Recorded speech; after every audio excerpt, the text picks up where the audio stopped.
أعوذ بالله من الشيطان الرجيم.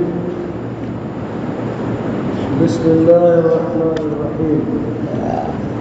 إن يوم الفصل كان ميقاتا يوم ينفخ في السور فتأتون أفواجا وفتحت السماء فكانت أبوابا وسيرت الجبال فكانت سرابا إن جهنم كانت مرصادا للطاغين مآبا لابثين فيها أحقابا لا يذوقون فيها بردا ولا شرابا إلا حميما وغساقا جزاء وفاقا إنهم كانوا لا يرجون حسابا وكذبوا بآياتنا كذابا وكل شيء أحصيناه كتابا فذوقوا فلن نزيدكم إلا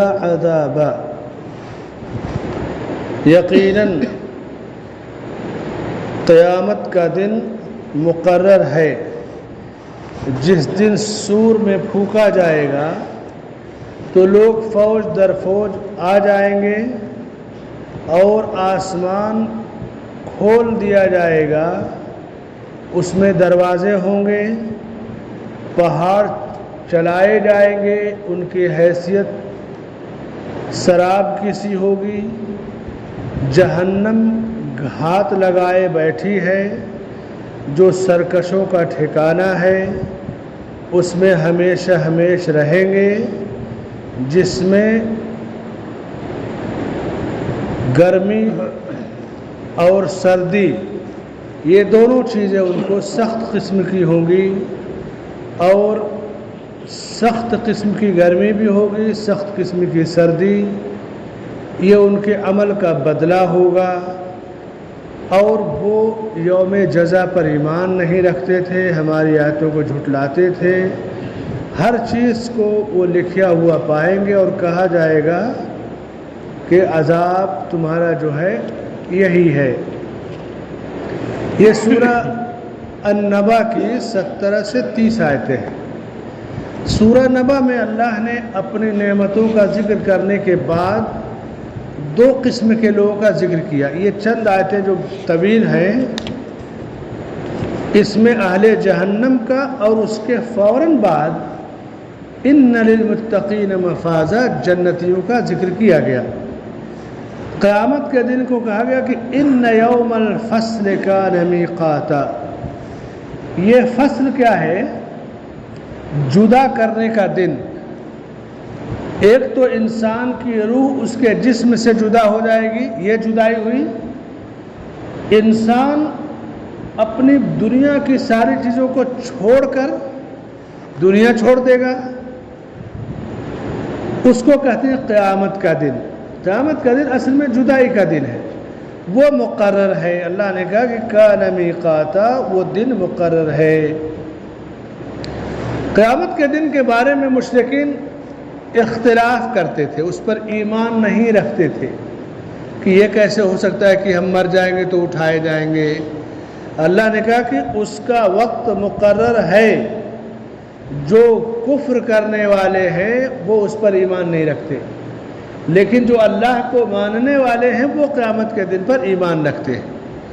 اور انسان کی دنیا کی زندگی کو سدھارنے کے لیے، ایمانی حیثیت اور درجہ حرارت کو بڑھانے کے لیے، گناہوں سے اور حرام چیزوں سے دور رہنے کے لیے، قیامت کے دن پر ایمان جتنا زیادہ مضبوط ہوگا اتنا زیادہ انسان کو اس میں مدد ملے گی، اور جتنا زیادہ ایمان کمزور ہوگا اتنا زیادہ وہ دنیا میں فساد، فتنے، شر، کفر ساری چیزوں میں پڑے گا۔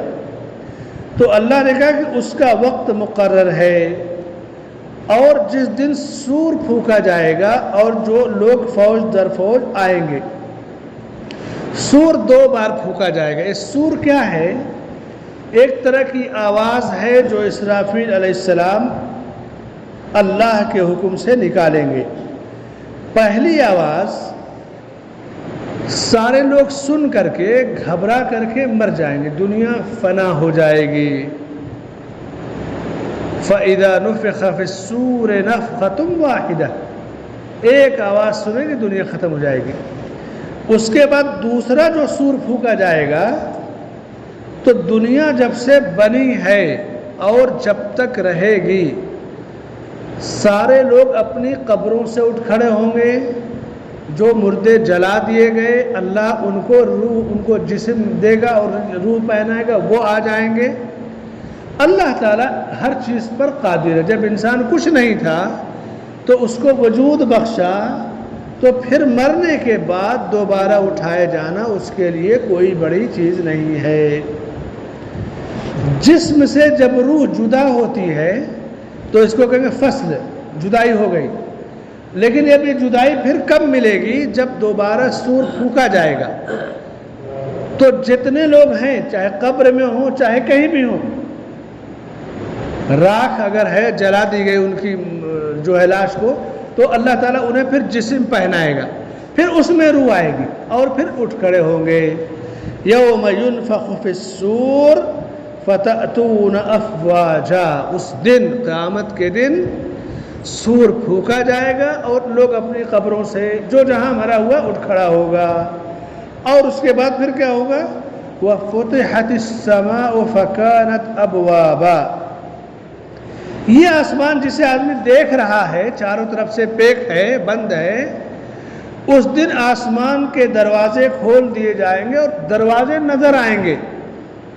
کیسے فرشتے ایک آسمان سے دوسرے آسمان پہ جاتے ہیں، دوسرے تیسرے پر، تو دروازے کھول دیے جائیں گے۔ یہ اللہ کی قدرت کے کمال کی دلیل ہے کہ جس آسمان کو زندگی بھر ہم صرف دیکھتے ہیں، اس دن اس کے دروازے فرشتوں کو چڑھتے ہوئے اترتے ہوئے ساری چیزیں انسان دیکھ سکیں گے اپنی آنکھوں سے۔ اور پہاڑ جو ہے، جو سب سے بھاری بھرکم مخلوق ہے زمین پر، کوئی انسان پہاڑ کو نہیں ہلا سکتا۔ پہاڑ کو کوئی انسان توڑنا بہت مشکل کام ہے۔ سعودی حکومت نے مینا کے پہاڑ کی گھاٹیوں کو توڑا، حاجیوں کے سہولت کی خاطر۔ معمولی دقت نہیں آئی، بہت زیادہ محنت کی گئی، تب جا کر کے آج حاجیوں کو آسانی ہو گئی۔ پہاڑ توڑنا بڑا مشکل کام ہے۔ اللہ تعالیٰ کہتا ہے کہ اس دن پہاڑ چلائے جائیں گے، اپنی جگہ سے چلیں گے، اور دوسری آیت میں ہے کہ پہاڑ دھنی ہوئی روئی کی طرح ہو جائیں گے، یعنی جتنا سخت ہے پہاڑ اتنا ہی نرم ہو جائے گا۔ اور اس کے بعد پھر جہنم گھات لگا کر بیٹھی ہے۔ یہ گھات اور طاق کیا ہے؟ جیسے آدمی کہیں جا رہا ہے، دشمن گھات لگا کے بیٹھا، جیسے گزرا ٹھائی سے مار دیا، گولی چاقو مار دیا، اڑا دیا اس کو بم سے۔ گھات اسی کو کہتے ہیں کہ دشمن انتظار میں رہتا ہے کہ میرا شکار کب میرے ہاتھ میں آئے۔ کبھی 2 مہینہ 4 مہینہ، جو بڑے بڑے پیشہ ور قاتل سال محنت کرتے ہیں کسی کو ختم کرنے کے لیے۔ دنیا میں بڑے بڑے آتنکی دہشت گرد ایسے نہیں بڑے بڑے کانڈ کرتے ہیں، ان کا گھات لگا کے بیٹھتے رہتے ہیں۔ جہنم کیوں گھات لگائے گی؟ مجرم جیسے ہی گزرے گا جہنم اسے دبوچ لے گی۔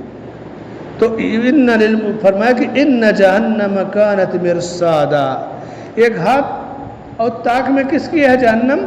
سرکشوں کی، جس میں وہ ہمیشہ ہمیش کے لیے رہیں گے۔ اور اس کے بعد اس جہنم کے اندر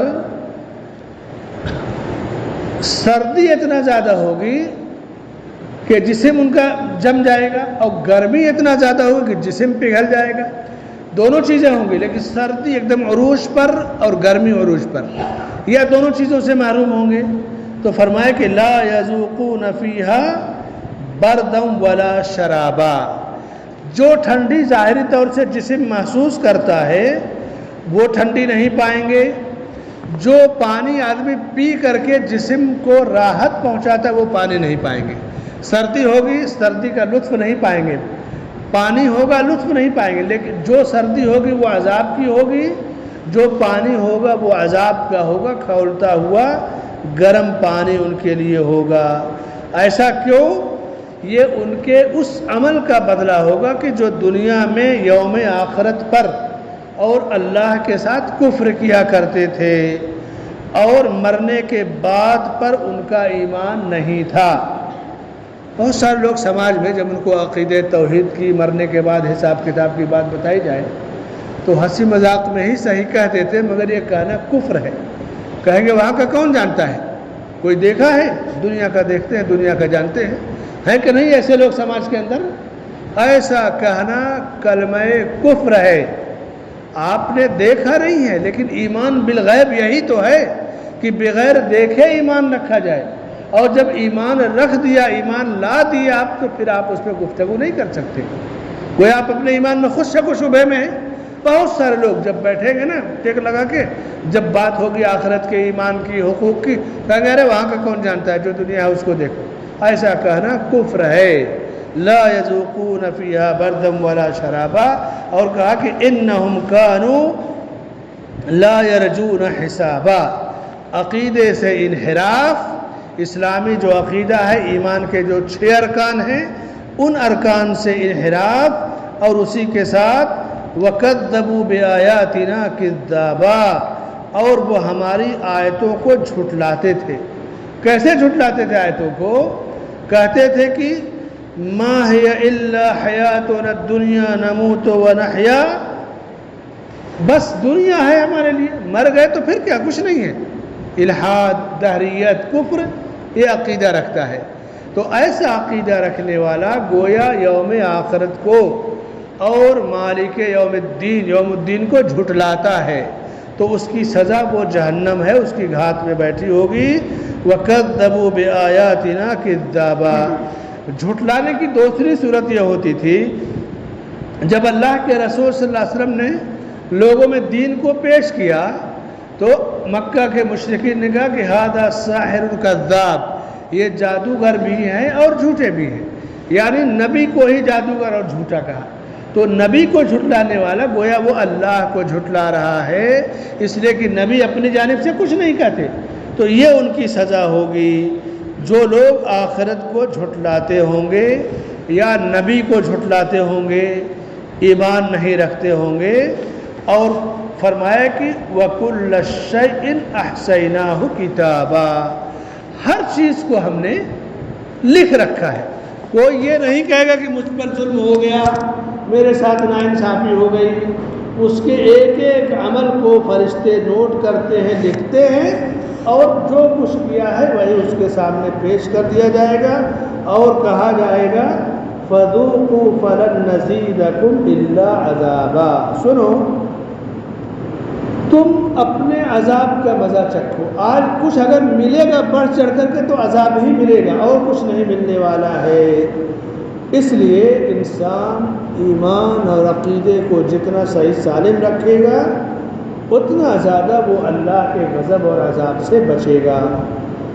امام احمد بن حنبل رحمۃ اللہ علیہ ائمہ اربعہ میں سے مشہور امام، فقیہ اور محدث ہیں۔ کہتے ہیں کہ ان کو 8 لاکھ حدیثیں نبی کی سند کے ساتھ زبانی یاد تھی، جس میں سے 40,000 حدیثوں کا مجموعہ المسند، مسند احمد بن حنبل کے نام سے ان کی کتاب موجود ہے، جو 60 جلدوں کے اندر موجود ہے۔ بہت بڑے اللہ والے تھے۔ ایک آدمی ان کی بیماری کے دنوں میں داخل ہوا۔ امام طاؤس جو مشہور تابعی ہیں وہی فرماتے ہیں کہ بیماری کے دنوں میں ایک آدمی ان کے پاس آیا، تو بیماری کی وجہ سے جیسے آدمی کانپتا ہے، شکایت کرتا ہے، وہ بڑی پریشانی ہے، بیماری کی وجہ سے بولتا ہے نا آدمی، تو کہتے ہیں کہ اس نے کہا کہ ان انین المرض یکتب، بیمار جب بیماری کی وجہ سے کراہتا ہے، آواز نکلتا ہے، یہ بھی لکھا جاتا ہے۔ تو امام احمد بن حنبل رحمۃ اللہ علیہ اللہ کے خوف سے وہاں رک گئے، صبر اور تحمل کے ساتھ آواز کو بند کر دیا۔ سوچئے کہ بیمار آدمی یا کسی کو چوٹ لگ جائے، رونا چلانا تو عام سی بات ہے، لیکن اللہ کا خوف، اللہ کا تقویٰ اس قدر کہ آواز بھی نہیں نکلتی، میں اپنے رب کے فیصلے سے راضی ہوں، میں اپنے رب کے ہر فیصلے سے راضی ہوں۔ یہ ہے اللہ کے فیصلے سے راضی ہونا، چاہے دنیا کا معاملہ ہو آخرت کا معاملہ ہو، اللہ کے فیصلے سے راضی ہونا، یہی اصل ایمان ہے۔ اور جو اس سے ہٹا تو پھر اس کی جو صفتیں بتائی گئی جہنمیوں کی، وہ اس میں سے شامل ہوگا۔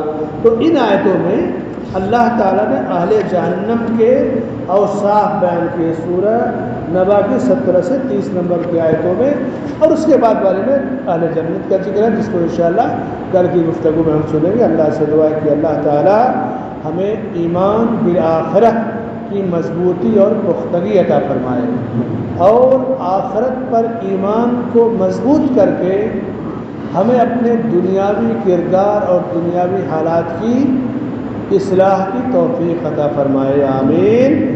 وصلی اللہ علی نبینا محمد وعلی آلہ وصحبہ اجمعین۔